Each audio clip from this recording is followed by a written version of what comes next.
Live India 24 channel में आप सभी का बहुत बहुत स्वागत है।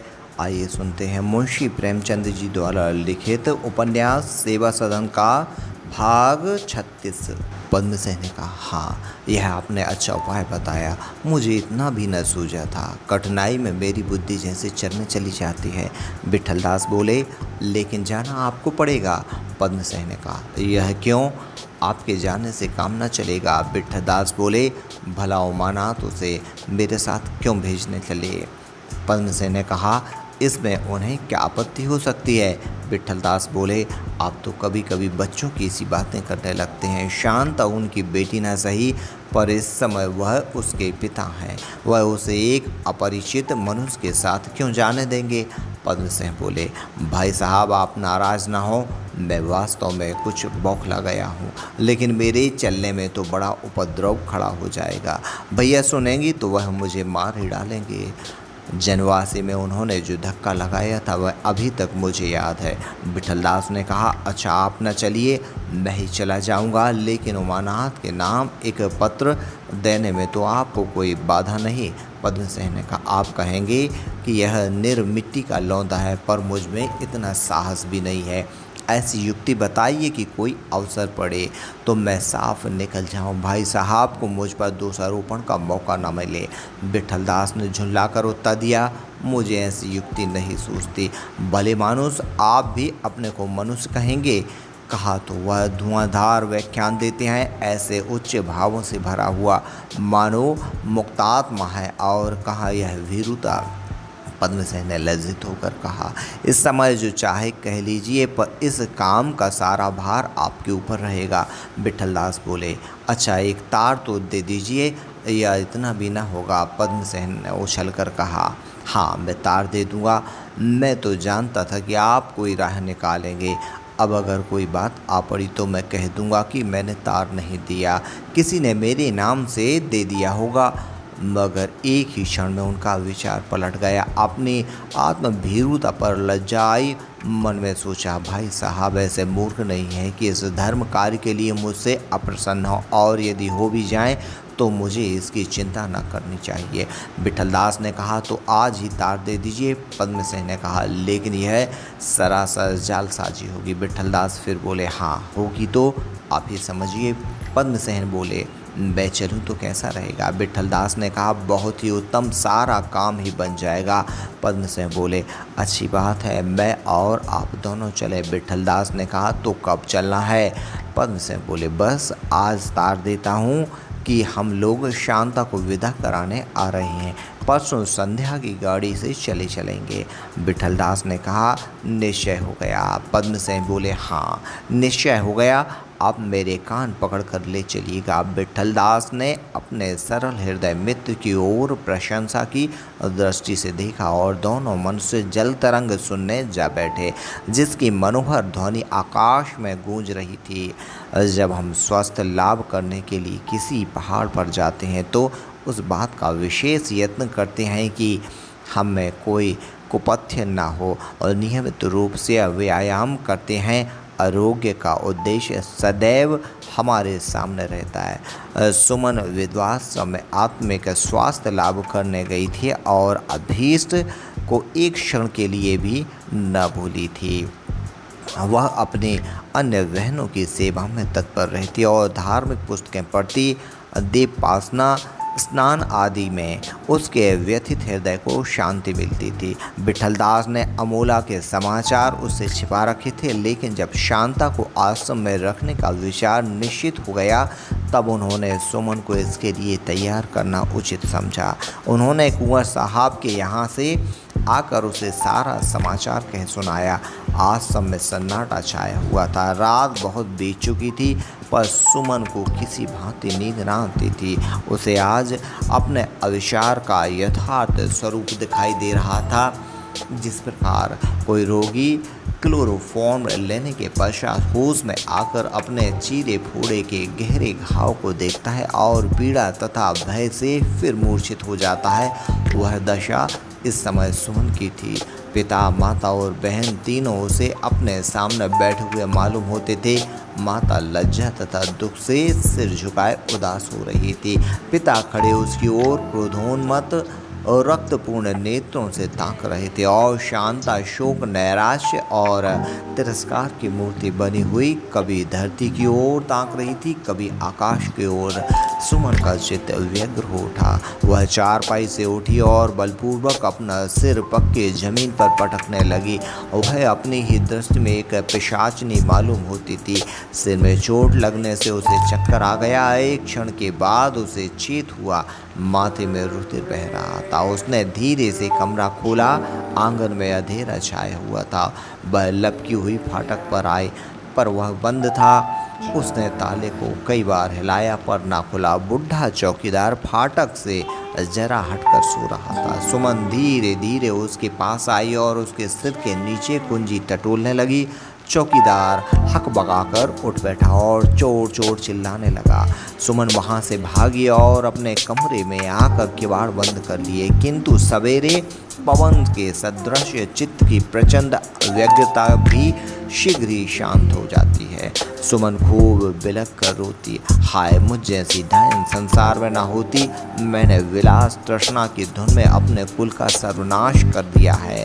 अपने पिता की घातिका हूँ। मैंने शांता के गले पर छुरी चलाई है। मैं उसे यह कलिमापूर्ण मुँह कैसे दिखाऊंगी, उसके सम्मुख कैसे ताकूंगी। पिताजी ने जिस समय यह बात सुनी होगी उसे कितना दुख हुआ होगा, यह सोचकर वह फिर रोने लगी। वह वेदना उसे अपने और कष्टों को अधिक असहनीय मालूम होती थी। अगर वह बात उसके पिता से कहने के बदले मान से उसे कोलू में पेर देता, हाथी के पैरों तले कुचलवा देता, आग में झोंक देता, कुत्तों से नुचवा देता, तो वह जरा भी चूँ न करती। अगर विलास की इच्छा और निर्दय अपमान ने उसकी लज्जा शक्ति को शिथिल न कर दिया होता तो वह कदापि घर से बाहर पाँव न रखलती। मैं अपने पति के हाथों कड़ी से कड़ी यातना सहती और घर में पड़ी रहती। घर से निकलते समय उसे यह ख्याल भी न था कि कभी दाल मंडी में बैठना पड़ेगा। वह बिना कुछ सोचे समझे घर से निकल खड़ी हुई थी। उस शोक और नैराश्य की अवस्था में वह भूल गई थी कि मेरे पिता है, बहन है। बहुत दिनों के वियोग ने उसका स्मरण भी न रखा। वह अपने को संसार में अकेली असहाय समझती थी। वह समझती थी कि मैं किसी दूसरे देश में हूँ और मैं जो कुछ करूँगी वह सब गुप्त ही रहेगा। पर अब ऐसा संयोग आ खड़ा हुआ कि वह फिर से अपने को आत्मीय सूत्र में बंधी हुई पाती थी। जिन्हें वह भूल चुकी थी वह फिर उसके सामने आ खड़े हुए थे और आत्माओं का स्पर्श होते ही लज्जा का प्रकाश आलोकित होने लगा था। सुमन ने शेष रात मानसिक विकलता की दशा में काटी। 4 बजने पर वह गंगा स्नान को चली। वह बहुधा अकेली ही जाया करती थी, इसलिए चौकीदार ने कुछ पूछताछ न की। सुमन गंगा तट पर पहुंचकर इधर उधर देखने लगी कि कोई है तो नहीं। वह आज गंगा नहाने नहीं, डूबने आई थी। उसे कोई शंका, भय या घबराहट नहीं थी। कल किसी समय शांत आश्रम में आ जाएगी। उसे मुंह दिखाने की अपेक्षा गंगा की गोद में मग्न हो जाना कितना सहज था। अकस्मात उसने देखा कि कोई आदमी उसकी तरफ चला आ रहा है। अभी कुछ अंधेरा था, पर सुमन को इतना मालूम हो गया कि कोई साधु है। सुमन की उंगली में एक अंगूठी थी। उसने उसे साधु को दान करने का निश्चय किया, लेकिन वह ज्यों ही समीप आया सुमन ने भय, घृणा और लज्जा से अपना मुंह छिपा लिया। यह गजाधर थे। सुमन खड़ी थी और गजाधर उसके पैरों में गिर पड़े और रुद्र कंठ से बोले, मेरे अपराध क्षमा करो। सुमन पीछे हट गई। उसकी आंखों के सामने अपने अपमान का दृश्य खिंच गया। घाव हरा हो गया। उसके जी में आया कि उसे फटकारूं, कहूं कि तुम मेरे पिता के घातक हो, मेरे जीवन का नाश करने वाले हो। पर कुछ गजाधर की अनुकंपापूर्ण उदारता, कुछ उसका साधुवेश और कुछ विराग भाव ने जो प्राण घात का संकल्प कर लेने के बाद उदित हो जाता है, उसे द्रवित कर दिया। उसके नयन सजल हो गए। करुण स्वर में बोली, तुम्हारा कोई अपराध नहीं है। जो कुछ हुआ वह सब मेरे कर्मों का फल था। गजाधर बोला, नहीं सुमन, ऐसा मत कहो। सब मेरी मूर्खता है और अज्ञानता का फल है। मैंने सोचा था कि उसका प्रायश्चित कर सकूंगा, पर अपने अत्याचार का भीषण परिणाम देखकर मुझे विदित हो रहा है कि उसका प्रायश्चित नहीं हो सकता। मैंने उन्हीं आंखों से तुम्हारे पूज्य पिताजी को गंगा में लुप्त होते देखा है। सुमन ने उत्सुकता भाव से पूछा, क्या तुमने पिताजी को डूबते देखा है? गजाधर बोले, हाँ सुमन, डूबते देखा है। मैं रात को अमोला जा रहा था, मार्ग में वह मुझे मिल गए। मुझे अर्धरात्रि के समय उन्हें गंगा की ओर जाते देखकर संदेह हुआ। उन्हें अपने स्थान पर लाया और उनके हृदय को शांत करने की चेष्टा की। फिर यह समझकर कि मेरी मनोरथ पूरी हो गई है, मैं सो गया। थोड़ी देर में जब उठा तो उन्हें वहाँ न देखा, परंतु गंगा तट की ओर दौड़ा। उस समय मैंने सुना कि वह मुझे पुकार रहे हैं, पर जब तक मैं वहाँ निश्चित कर सकूं कि वह कहाँ है, उन्हें निर्दयी लहरों ने ग्रस लिया। वह दुर्लभ आत्मा मेरी आंखों के सामने स्वर्ग धाम को सिधारी। तब तक मुझे मालूम न था कि मेरा पाप इतना घोरतम है, वह अक्षम है, उद्दंड है। मालूम नहीं ईश्वर की यहाँ मेरी क्या गति होगी। गजाधर की आत्मवेदना ने सुमन के हृदय पर वही काम किया जो साबुन मैल के साथ करती है। उसने जमे हुए मलिन्य को काट कर ऊपर कर दिया। वे संचित भाव से ऊपर आ गए, जिन्हें वह गुप्त रखना चाहती थी। बोली, परमात्मा ने तुम्हें सद्बुद्धि प्रदान कर दी है। तुम अपनी सुकीर्ति के चाहे कुछ कर भी लो, मेरी क्या गति होगी। मैं तो दोनों लोगों से गई, हाय मेरी विलास तृष्णा ने मुझे कहीं का न रखा। अब क्या छिपाऊं तुम्हारे दर्द, और इससे अधिक तुम्हारे प्रेम विहीन व्यवहार ने मुझ में असंतोष का अंकुर जमा दिया और चारों ओर पाप जीवन की मान मर्यादा सुख विलास देखकर इस अंकुर ने बढ़ते भटकटैये के सदृश सारे हृदय को छा लिया।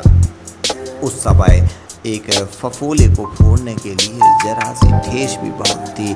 तुम्हारी नम्रता, तुम्हारा प्रेम, तुम्हारी सहानुभूति, तुम्हारी उदारता उस फफोले पर फाहे का काम कर देती, पर तुमने उसे मसल दिया। मैं पीड़ा में व्याकुल संज्ञाहीन हो गई।